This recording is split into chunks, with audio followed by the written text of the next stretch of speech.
9h11, bienvenue, vous êtes sur Téléfinance. Merci de nous retrouver, vous êtes dans le live. On vous accompagne jusqu'à 9h30 pour analyser la séance du jour en France. Une séance qui va être rythmée au rythme justement de nos market movers, des market movers que nous révèle tout de suite Bernard Pratt d'Esclos, trader pour compte propre et aussi auteur du livre Stratégie de marché. Bonjour Bernard, merci d'être avec nous ce matin dans le live.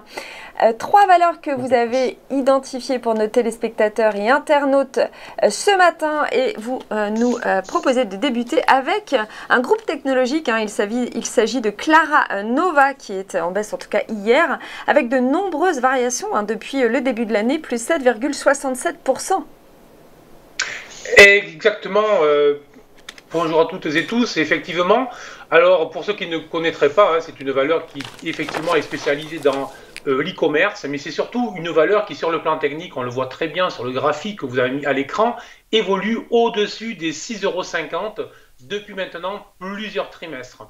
Mais attention, 6,50 € en support, et on a une résistance là aussi très claire qui est à 8 €, voire à 8,50 €. Donc, en fait, elle évolue dans un trading range, c'est une phase de neutralité, une phase d'hésitation.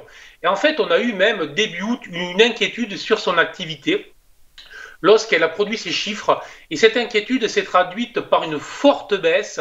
Autrement dit, les investisseurs ont lourdement vendu à l'ouverture le titre. Le niveau support des 6,50 € a été touché.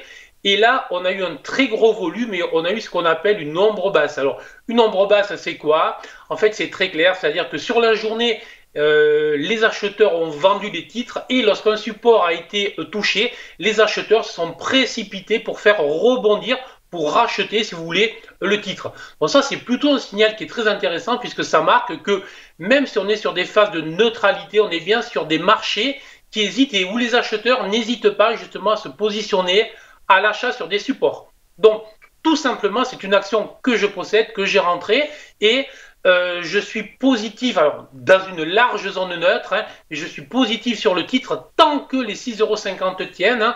Donc très clair là aussi, si jamais on venait à clôturer sous ce niveau-là, ça serait vraiment un signal négatif, mais tant que les 6,50 € tiennent, on devrait revoir dans les prochaines semaines ou les prochains mois les 8 €, voire les 8,50 €, ce qui fait quand même un upside très intéressant.